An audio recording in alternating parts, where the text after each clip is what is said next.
Snow dusted the sidewalks like a second skin on the city, softening the sharp edges of Christmas Eve. Office towers glowed with leftover light, most floors dark, a few stubborn windows still burning like embers. That was where Ethan Cole worked, on the 39th floor, mopping marble that cost more than his monthly rent. He never imagined that the woman who owned the building would be standing beside him at the elevator, holding a wool coat too thin for December, looking like she didn't want the night to end. Ethan was a single dad.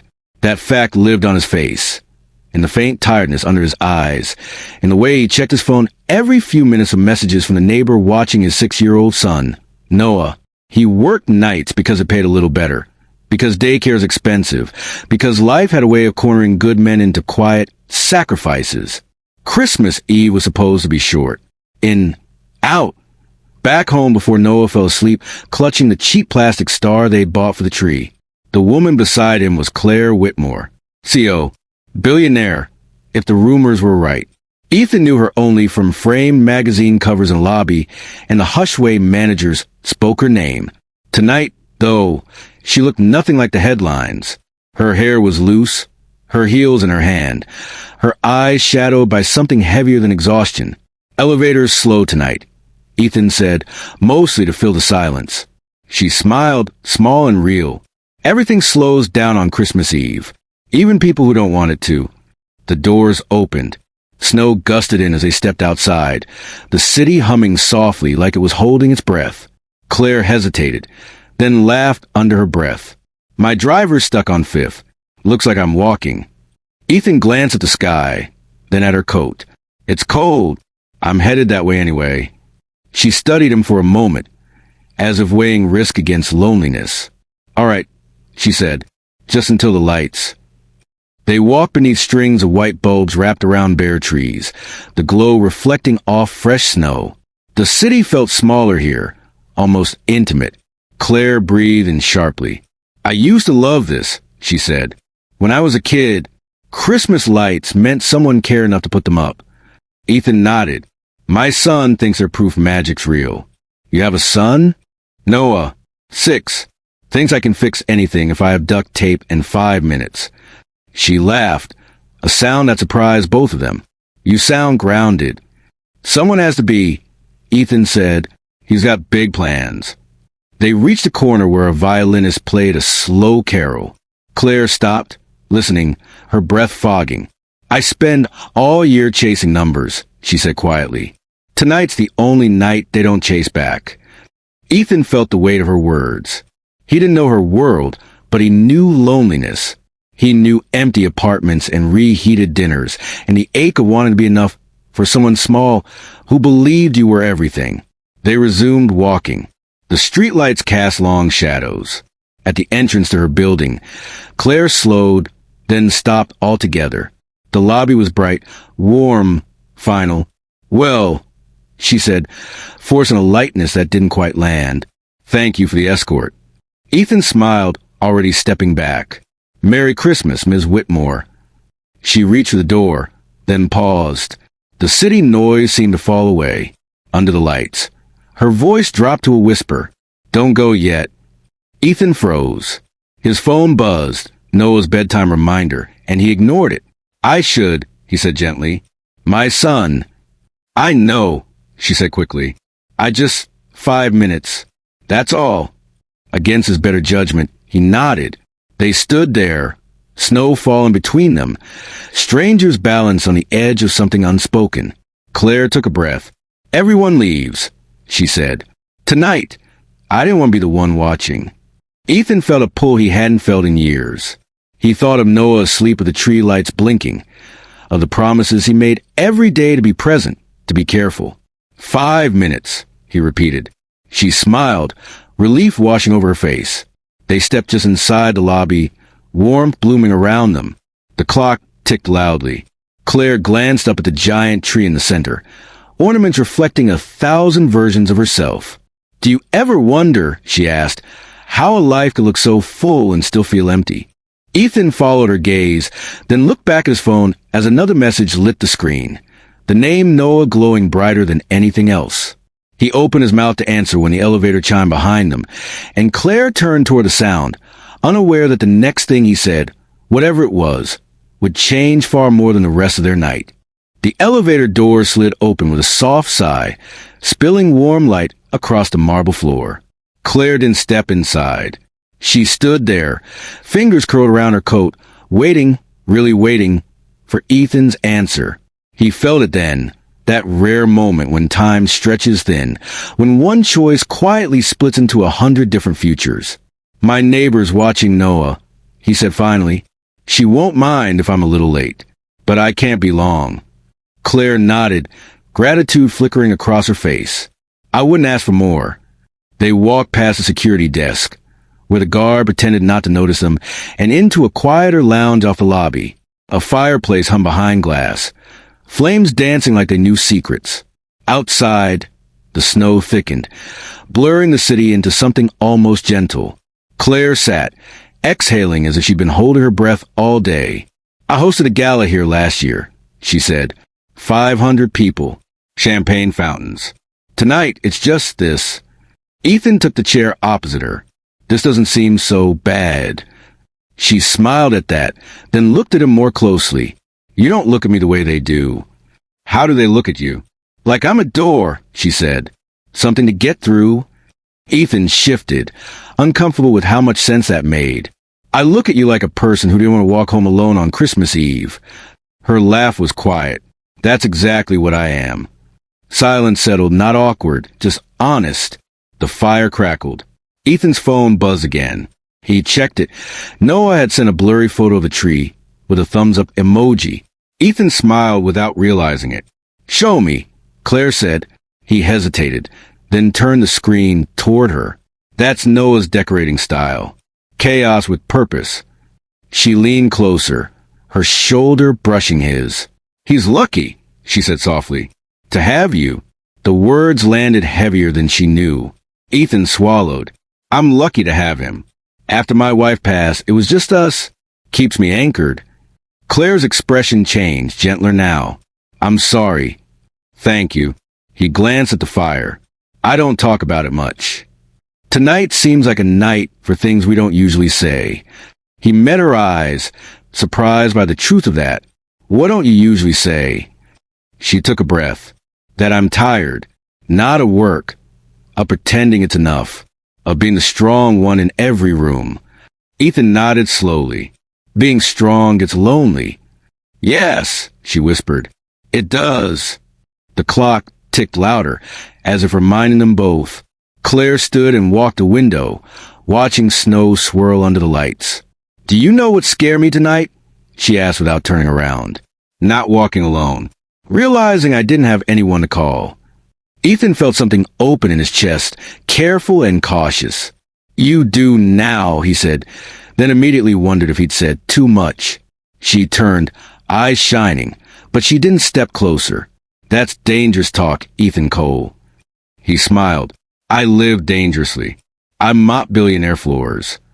She laughed, a real laugh that echoed. "Come on," she said impulsively.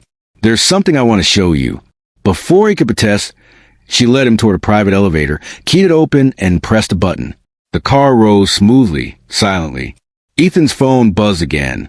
He typed a quick message. "On my way. Love you. Save me a cookie." The doors opened to a rooftop garden dusted with snow, lights strung low and warm. The city stretched endlessly beyond, a sea of stars fallen to earth. Claire stepped out, arms spread slightly, like she was greeting an old friend. "I come up here when it's too loud inside," she said. "Most people don't know it exists." Ethan joined her, breath catching. "It's beautiful." "So are quiet things," she said, watching him more than the view. They stood shoulder to shoulder, close enough to feel each other's warmth. Claire pointed to a bench near a small evergreen, decorated with simple white bulbs. "I put that tree up myself," she admitted. "No cameras. No staff." Ethan smiled. Noah would approve. She sat, patting the space beside her. He hesitated only a second before joining her. Snowflakes landed in her hair. He reached out without thinking, brushing one away, then froze. "I'm sorry," he said quickly. "Don't be," she replied, voice steady but soft. Their eyes met. The city hummed below, distant and irrelevant. Claire exhaled slowly. I don't know what this is, she said, and I'm not asking for promises. Ethan nodded. I can't give reckless ones. Good, she said. Neither can I. She leaned back, resting her head against the bench, looking up at the lights. Tell me about Noah, she asked. Tell me something small. He relaxed, telling her about Lego towers and bedtime negotiations, about how Noah insisted Santa liked oatmeal cookies best. Claire listened like every detail mattered, like this simple life was a gift. When he finished, she smiled through tears she didn't let fall. Thank you for not leaving, she said. Ethan checked the time, then the sky.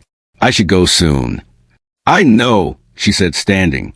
They walked back toward the elevator, slower now, both aware of the narrowing moment.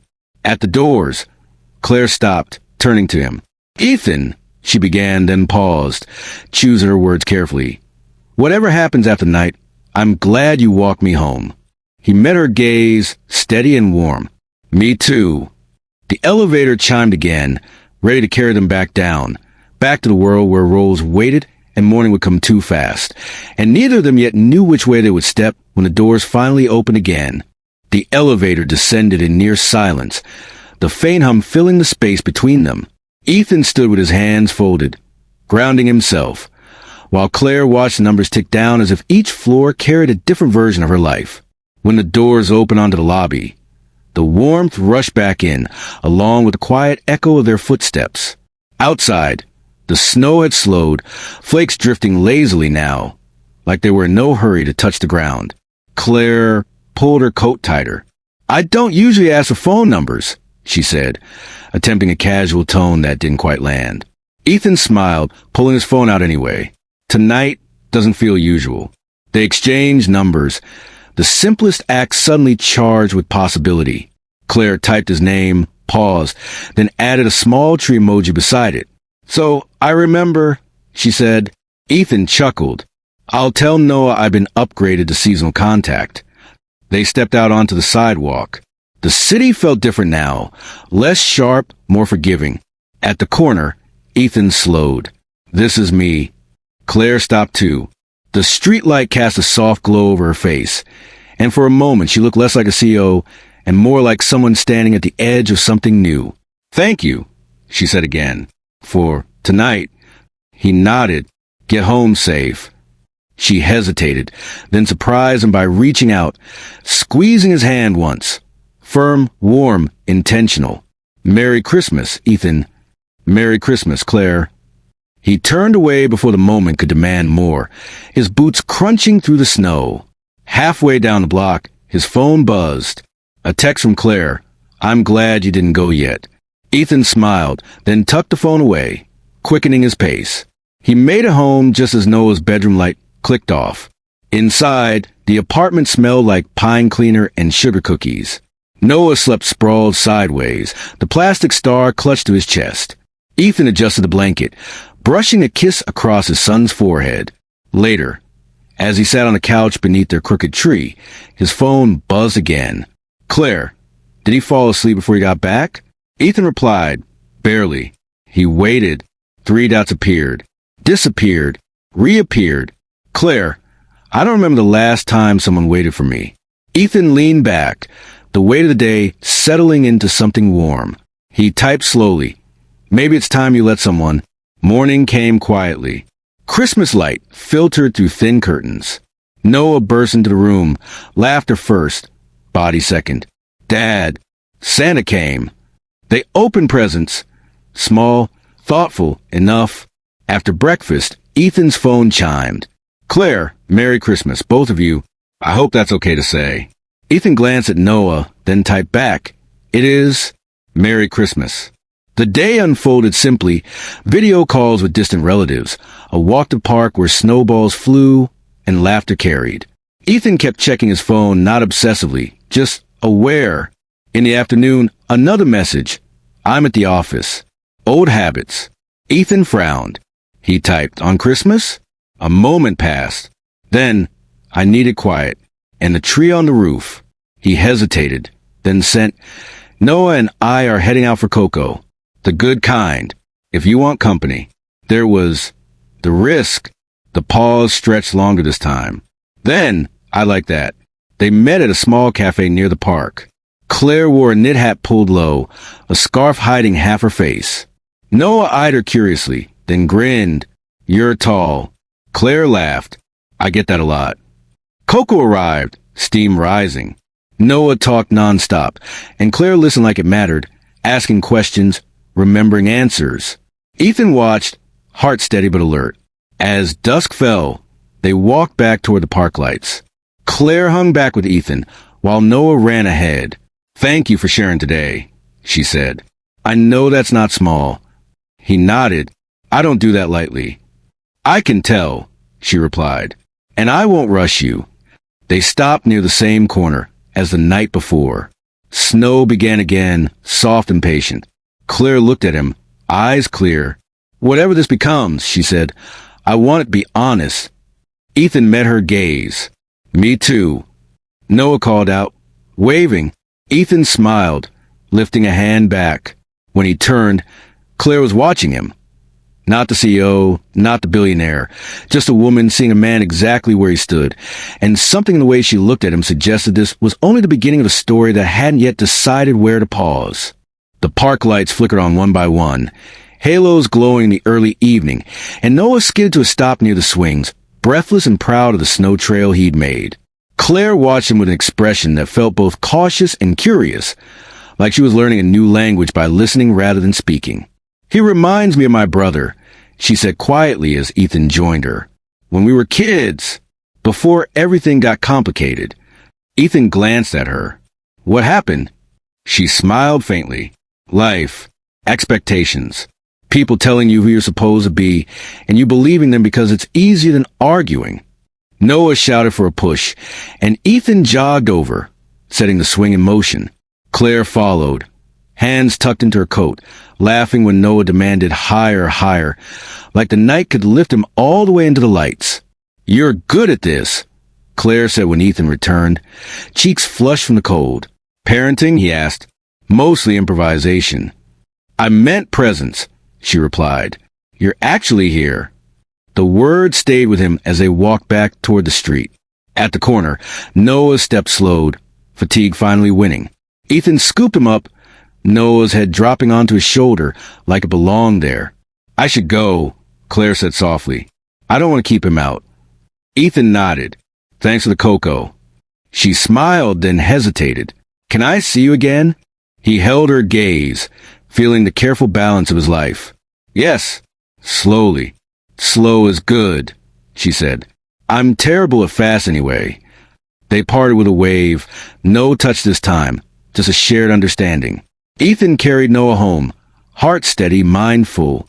The week after Christmas unfolded in small, unexpected ways. Texts about ordinary things, weather, coffee, a book Claire was rereading because she couldn't sleep. Ethan replied between shifts, between lunches packed and homework checked. There were no grand declarations, just a growing familiarity that felt earned. On New Year's Eve, Claire sent a photo of the rooftop tree, lights glowing against the dark. Wish you were here, the message read.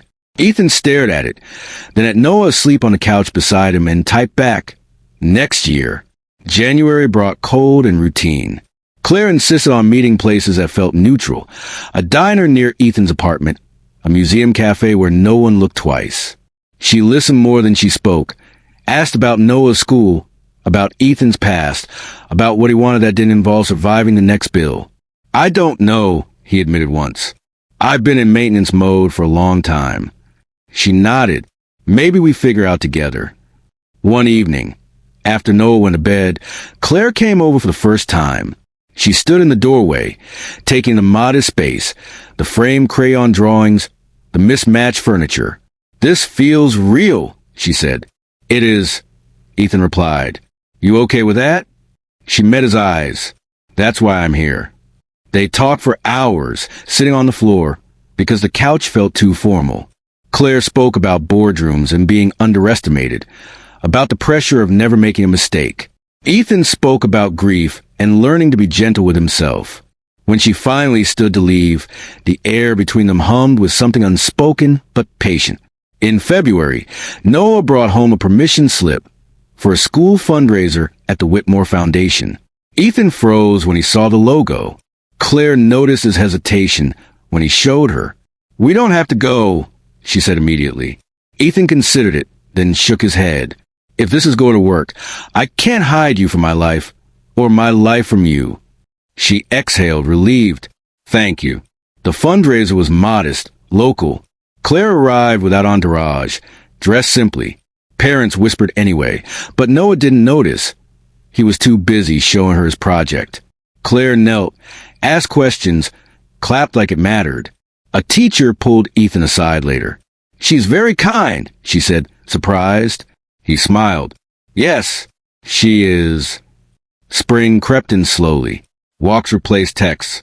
Coffee turned into dinners.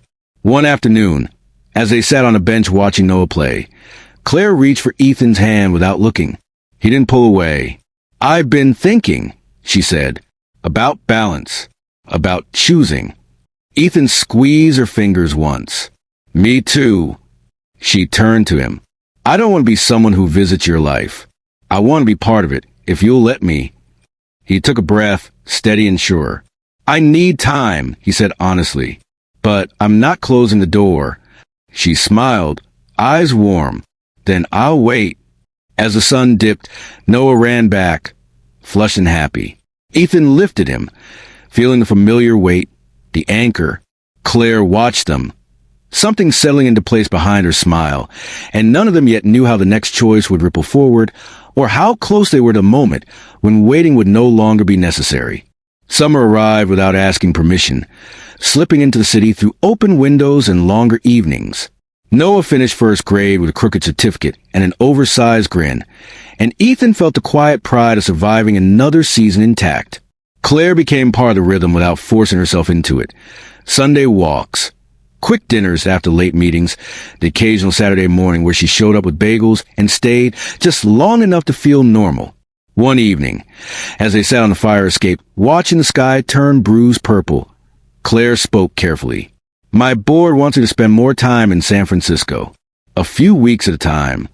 Ethan didn't answer right away. He watched Noah tracing shapes on the concrete with chalk below, inventing worlds that needed no permission. "How you feel about it?" "I feel torn," she admitted. "I built something big, but I'm learning that big isn't always better." He nodded. "I can't uproot Noah." "Not yet." "I know," she said quickly. "I'm not asking you to."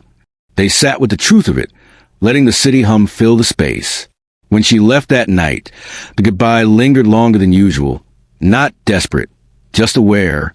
The weeks she traveled. They stayed connected in fragments. Voice notes sent between meetings, photos of Noah's science experiments, a picture of Claire's hotel window at dawn.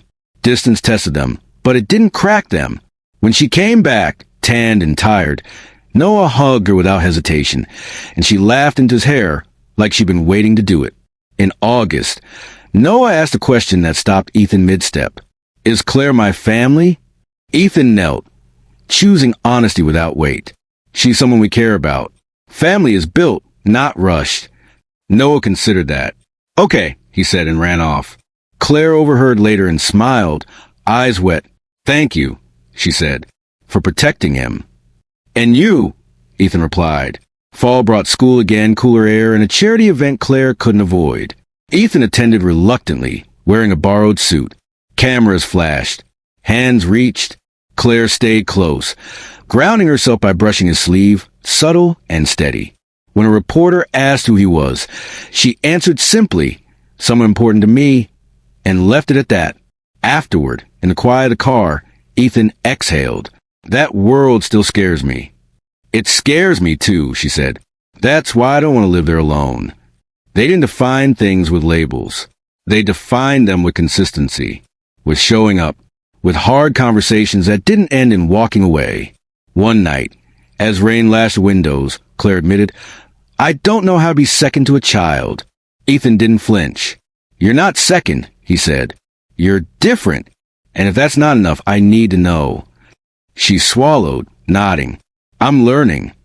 Winter crept back in, familiar and quiet. Almost a year since Christmas Eve. On a walk beneath newly hung lights, Noah ran ahead, laughing. Claire slowed, slipping her hand into Ethan's. "Last year," she said softly, "I asked you not to go yet." He smiled. "You did." "I'm glad you stayed," she said, even knowing it wouldn't be simple. Ethan squeezed her hand. "Me too." They stopped beneath the same lights, snow beginning again, patient and slow. Noah turned back, waving them over. Claire looked at Ethan, eyes steady, not asking, just sharing the moment. And for now, that was enough.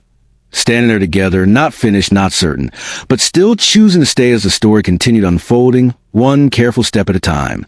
The snow thickened as the evening settled, flakes catching in Claire's hair and melting there like they were reluctant to leave.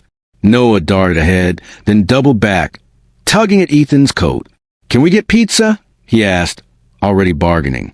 "It's almost Christmas lights day again." Ethan laughed. "We're not measuring time in lights." "Why not?"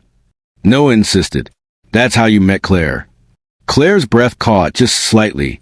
Ethan noticed, the way he always did now. "We met on Christmas Eve," he corrected gently, "under the lights." "That's romantic," Noah declared, satisfied, and ran ahead again.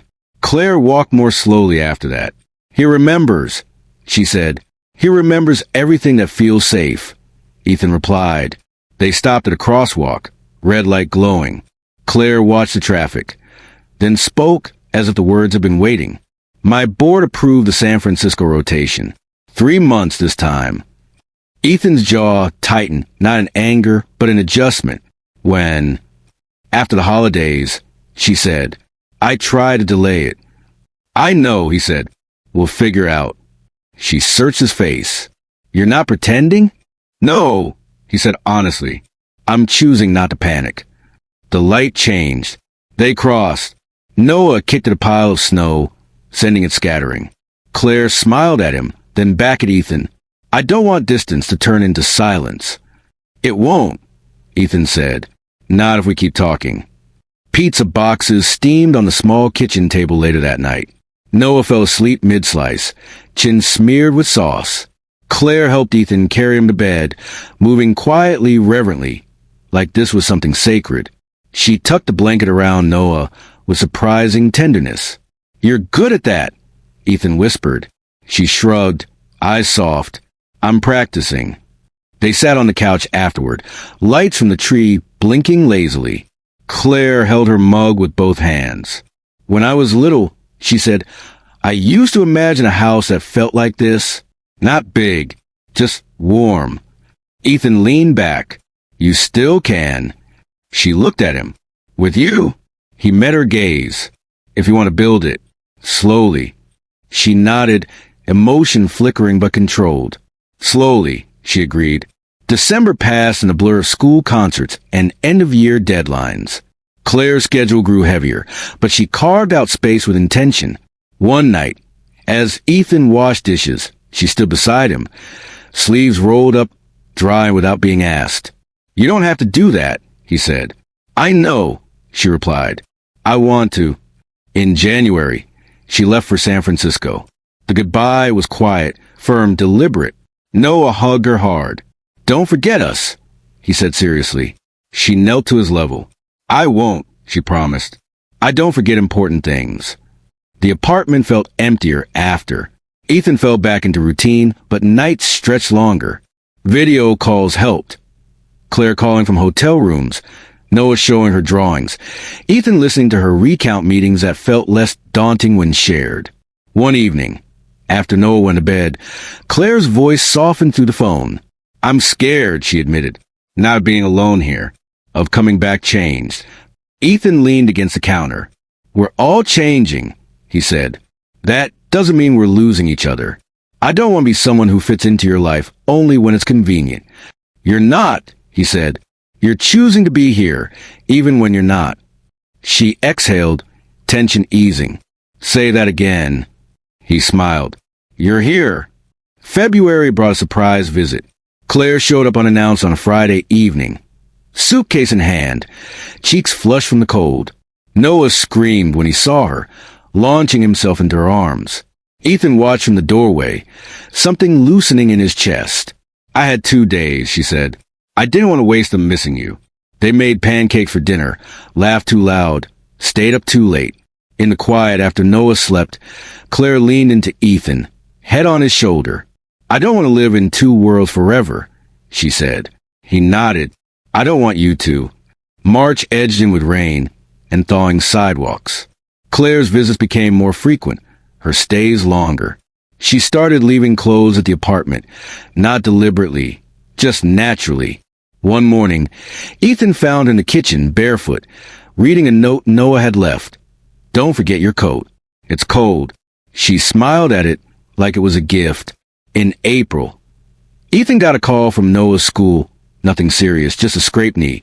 But Claire insisted on coming. She stood beside Ethan in the nurse's office, steady and present. On the walk home, Noah held both their hands. That night, Claire spoke carefully. I've been offered a permanent restructure. I could base here. Travel, but not disappear. Ethan stopped, heart thudding. Is that what you want? She looked at him, clear-eyed. I want a life that feels like this. He took her hands, grounding himself in the moment. Then let's keep choosing it. Outside, spring rain tapped against the windows, gentle and persistent, as if the world itself was reminding them that growth didn't happen all at once, but it did happen quietly, steadily, if you stayed long enough to let it. The rain softened into mist overnight, and by morning the city smelled clean, like something new had been allowed to begin. Ethan woke before the alarm, Claire still asleep beside him on the couch, one arm draped awkwardly but comfortably across his chest. He lay still, listening to the steady rhythm of her breathing, aware of how rare this felt. Peace without tension, closeness without urgency. From the hallway came the quiet shuffle of socks. Noah peeked around the corner, eyes widening when he saw Claire. He grinned, conspiratorial, and tiptoed into the kitchen. Ethan followed a moment later. Can we make eggs? Noah whispered, the fancy kind. Ethan smiled. Define fancy. With cheese. They cooked quietly, the sizzle of butter filling the space. When Claire finally appeared, hair messy, eyes soft, Noah proudly presented the plate. We made breakfast, he said. Dad says it's because you're a guest, but I think you're not. Claire knelt, accepting the plate like it mattered more than any award she'd ever received. Thank you, she said seriously. I like not being a guest. The words lingered long after breakfast was cleared. The weeks that followed were full, but not frantic. Claire's restructure moved forward slowly, deliberately. Lawyers and calendars still existed, but they no longer ruled every hour.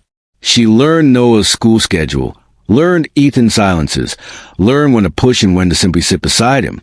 One evening, Ethan came home late to find Claire and Noah on the floor surrounded by paper and markers. A sign leaned against the wall. Roof garden plan. What's this? Ethan asked. Noah beamed. Claire says buildings can grow gardens. Claire looked up, sheepish. I might have suggested we make something together. He had ideas. Ethan crouched, studying the drawings, trees on rooftops, lights strung everywhere, a bench labeled waiting spot. His chest tightened. Looks ambitious. Noah nodded solemnly. Good things are. Later, after Noah slept, Ethan stood at the window, watching Claire rinse brushes. You didn't have to do that, he said.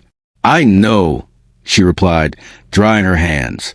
But I want to be someone who builds, not just plans. He turned to her. That scares me. She met his eyes. It scares me, too. May arrived with warmth and school trips and the quiet realization that people had started assuming Claire belonged. Neighbors waved. The barista knew her order. No one asked questions anymore. They simply adjusted. One night, after Noah fell asleep during a movie, Claire whispered, Do you ever feel like happiness sneaks up on you? Like if you look at it too directly, it might run? Ethan smiled faintly. I've learned not to chase it. She leaned her head against his shoulder. I don't want to run. June brought the rooftop garden to life. Not the big one. Not yet, but a small start. A borrowed ladder, planters, soil on expensive shoes Claire didn't care about. Noah supervised. Ethan lifted and steadied. Claire laughed when dirt streaked her hands. This is what I want to remember, she said quietly. Not meetings. This. Ethan watched her, the way she moved without armor here. Then remember it. One afternoon, Ethan got called into the building manager's office. He returned home unsettled. Claire noticed immediately. What happened? They're outsourcing night staff, he said. My position might go. Claire's jaw tightened, not with panic, but with focus. Okay, she said. We'll think. I don't want you fixing this, he said quickly. Not like that. She nodded. I won't fix it. I'll support you. They sat at the table, listing options. Training, certifications, day shifts. It felt strange, being supported without being overshadowed. Later, Ethan realized how rare that was. In July, Claire officially based herself in the city. The announcement came quietly. No press, no spectacle. Just a suitcase that stayed. Noah helped unpack. You're really here? He asked. Yes, she said. If you'll have me? He considered, then nodded. Okay, but Dad makes the best pancakes. Claire smiled. I can learn. They didn't rush living arrangements. They didn't make promises they couldn't keep. They kept choosing mornings and conversations, and showing up when it was inconvenient. One night, during a thunderstorm, the power flickered. Noah crawled into the bed, pressed between them. Claire stiffened at first, then relaxed, instinct taking over. She wrapped an arm around him. Ethan watched her face soften in the dark. After Noah fell back asleep, she whispered, I don't know how to do this perfectly. Ethan whispered back, perfect isn't required. August heat pressed down, sticky and relentless. Ethan started a certification program, nights filled with studying. Claire brought coffee without comment. Left notes of encouragement he pretended not to need. One evening, she found him asleep at the table, book open. She draped a blanket over his shoulders. He woke enough to catch her hand. Stay, he murmured. She did. By early fall, the rooftop planters bloomed unexpectedly well. The bench Noah labeled waiting spot became a place they all sat, watching the city lights blink on. Claire rested her head against Ethan's shoulder. Noah leaned against her side. This feels like the middle of something, Claire said quietly. Ethan looked out over the city, then down at the two people beside him. It is... Below them, the city moved on. Cars, lives, noise, but up here under the lights, time slowed just enough for them to keep choosing each other, not knowing exactly where it would lead. Only that for now, none of them were ready to go yet. The first snow of December returned quietly, almost shyly, as if it didn't want to interrupt what had already been built. The rooftop garden slept under a thin white blanket. The lights Noah insisted on keeping up glowing softly against the dark. Ethan stood there alone for a moment, hands in his pockets, breathing in the cold air. A year ago, he'd been a man counting minutes, measuring life by shifts and survival. Tonight, time felt different, full, deliberate. Behind him, the door opened. Claire stepped out, wrapped in a coat Noah had declared official winter approved. She joined Ethan at the bench, the same one Noah had once labeled waiting spot. She smiled at the memory. Do you ever think about that night? She asked quietly. Ethan nodded. All the time. If I hadn't asked you to stay, she began. He shook his head gently. You didn't ask me to stay. You gave me a choice. She looked at him then, really looked, at the lines life had etched softly into his face, at the steadiness that had become home. Thank you, she said, voice thick, for choosing us. Before he could answer, the door burst open again. Noah ran out, bundled like a small astronaut, holding a paper star. It's time, he announced. You said when the first snow comes, we do it. Claire laughed. He's been counting flakes. They gathered near the small tree, lights blinking patiently. Ethan lifted Noah so he could place the star on top. Noah did it carefully, tongue sticking out in concentration. When he finished, he leaned back to admire it. Perfect, he declared. Claire wiped at her eyes. It really is. They stood together. The city spread below them, not loud now, just alive. Ethan felt Claire's hand slide into his, familiar and sure. No rush, no fear, just presence. I have something for you, Ethan said, surprising himself with how calm his voice sounded. Claire turned, curious but unguarded. Okay. He reached into his coat pocket and pulled out a small envelope, slightly worn at the edges. This isn't grand, he said, and it's not a promise I can't keep. She smiled softly. I don't need grand. Inside was a folded piece of paper. Claire opened it slowly. It was a simple sketch. 3 stick figures on a rooftop under lights, a bench labeled waiting spot, a small note at the bottom. For all the moments we choose to stay. Her breath caught.